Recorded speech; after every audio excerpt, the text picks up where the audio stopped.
Nostalgia, it's a wonderful thing, but is Rocko's Modern Life Static Cling wonderful? Let's get into it and find out. We're home! Let's frolic innocently in nature! Fellas? Yeah? I don't think we're in the 90s anymore.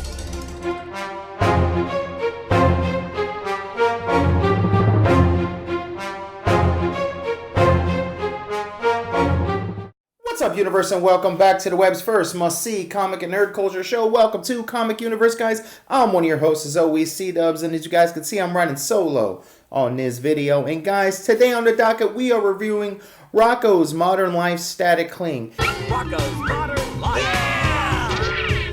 Now, Rocko's Modern Life is this unique little bubble, if you will, that back in the day in my era, in the original Nicktoons, that was just a product of its time. It was something that everything that it had to deal with was hot and fresh and dealt with everything with inside of this 90s bubble. All the new technology with computers and things like this really starting, and all the video games and all kinds of just crazy nonsense. And it always had this underlining message as well. Now, does this carry over to today? Now, with nostalgia, it's a powerful thing. And, you know, DPZ just did the review of Invader Zim, and it was always my intention to get this review to you guys, but due to me starting a new job, I was not able to do so. So if you don't know what Rocko's Modern Life Static Cling is, you've been living under a rock, because this nostalgia wave of old Nicktoons coming over to Netflix seems to be a real big hit, in my opinion. So Rocko's Modern Life Static Cling is a 2019 American animated special that was based on Joe Murray's original Nickelodeon series, Rocko's Modern Life, which originally aired September 18th of 93 through November of 96.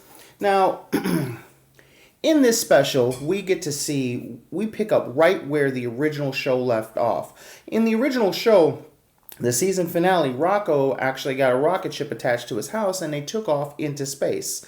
And we literally pick back up that they have been floating around out in space. Rocko, Heifer, and Filberg, and as well as their Rocko's dog Spunky, were out there for 20 years, basically listening to Heifer sing 99 bottles of beer on the wall, or root beer on the wall, I should say, as well as just basically rewatching the original or the cassette tape of their favorite show of their time, The Fatheads. And this special is really meta because it deals with a lot of nostalgia as well as dealing with the era of the 2000s as a whole. Now, it turns out as they're floating past Earth again, they happen to find the remote control, which was all this time attached to Heifer's butt, if you will, and they end up landing back here today's time, right back where his house used to, the land that his house used to be at, and hijinks ensue.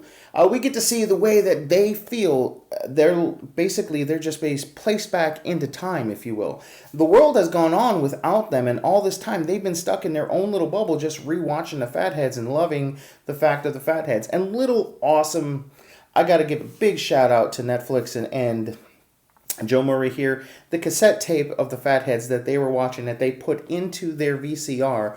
And yes, for all you kids who don't know, that's what we watched before Blu-rays and DVDs. It was VCR cassette tapes.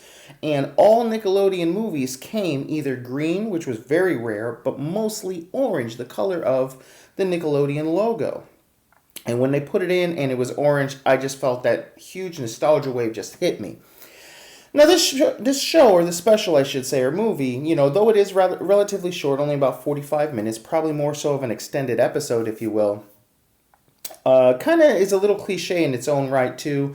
Again, like I said, how they kind of deal with being a fish out of water, if you will, coming into the 2000s, with the iPhone jokes and the Starbucks on every corner jokes and the Red Bull energy drink jokes.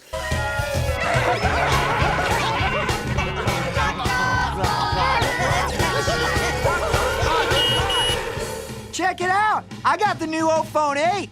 Big whoop! I just got the new iPhone 9! This is a phone? But where are all the buttons? They're kind of needed, and I get that because they are some of these hot button topics and hot button things that we've experienced in the 2000s.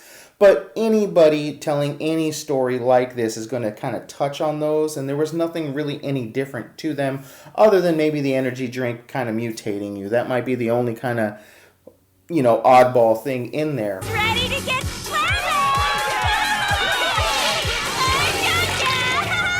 Slam out power drink. It's radioactive.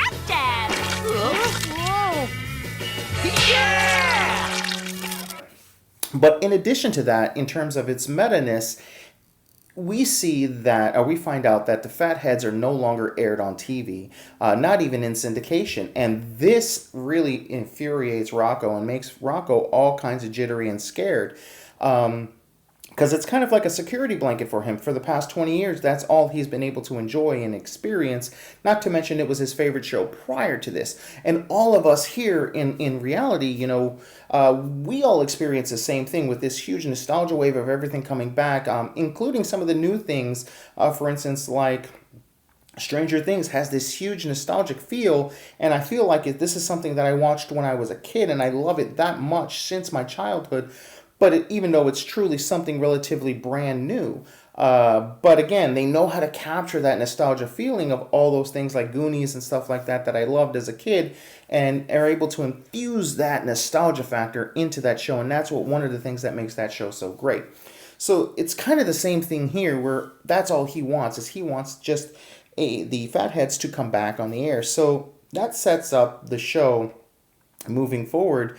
Is the whole plot of the show is them trying to find the original Fatheads creator, which is the Big Head's, the neighbor, their son, Ralph. And when they finally stumble upon Ralph, to try to convince him to recreate or bring back the Fatheads to network television, kind of turns out that, he's been on this long journey to try and rediscover himself or find himself initially. And in that time period, he found himself feeling more comfortable as a female, and he ends up having a transition, a sex change essentially, and being transgender, if you will. That's something that we deal with here today as well. Now, some people can see that as them pushing a topic, or trying to please the masses, or trying to be PC. I felt that it is somewhat organic. It was a little bit contrived, and I felt like it was a little bit forced. But again, Rocko's Modern Life was this really, this show that really stood for something back in the day. And in fact, it was one of the first children's TV shows that dealt with adoption for children back in the day, with Heifer being adopted by a pack of wolves. And there was really nothing like that in its time. In fact, it's actually earned a lot of good praise for the way that they handled that episode and that storyline, and the fact that, again, that Heifer was adopted. For those of you who don't know, spoiler alert if you've never seen the original show. That's why his grandfather in this is a wolf ghost. For any newbies that saw that and didn't get that, that's why.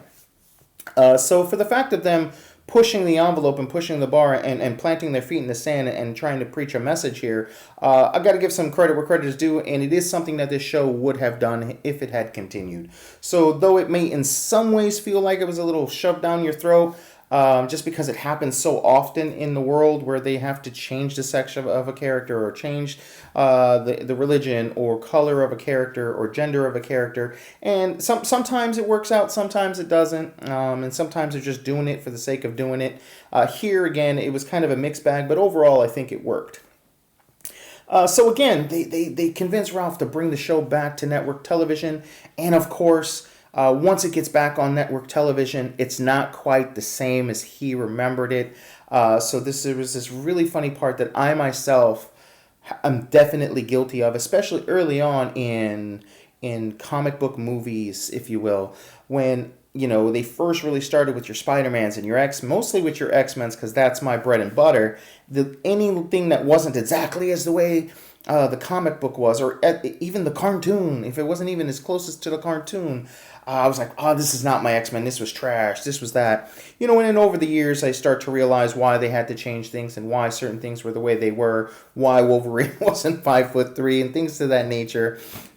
So again, I've grown as a person since then, but in this show, The Fatheads, they end up having a fathead baby, and Rocko just totally nerd rages. He's like, a baby? They didn't have a baby. I don't want a baby. This isn't my fatheads. And again, I think we're all at some point in time have been guilty of at least having that feeling. Maybe not expressing it exactly the way a nerd rage or a fanboy would, but I'm sure we've all felt that feeling at some point in time. So Rocko's Modern Life Static Cling, man. Honestly, I know normally I give you the good, the bad, and the badass, but I really don't have any bad to say about it because I honestly loved it.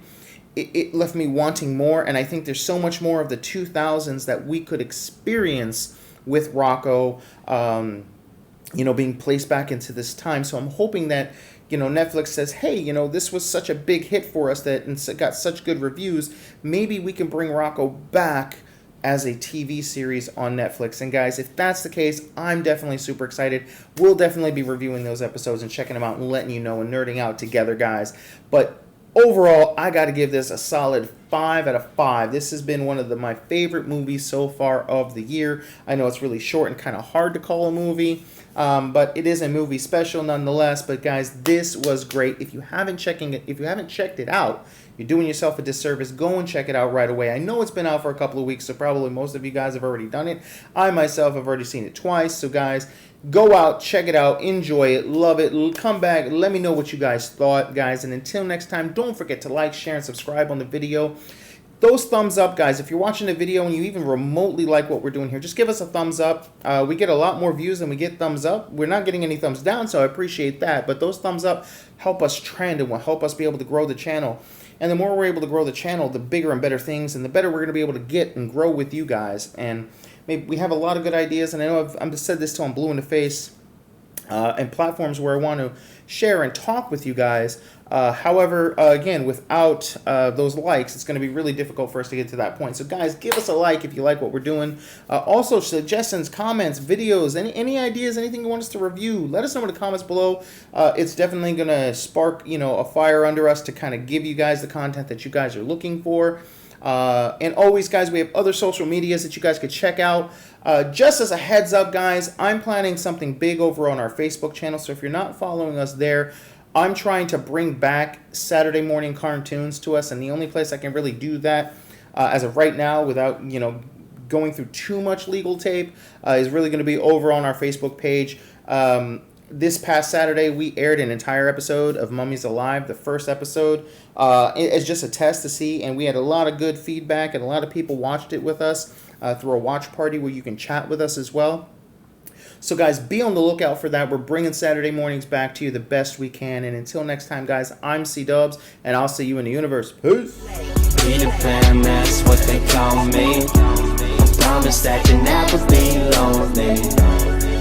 Peter Pan, that's what they call me. I promise that you never be lonely. Peter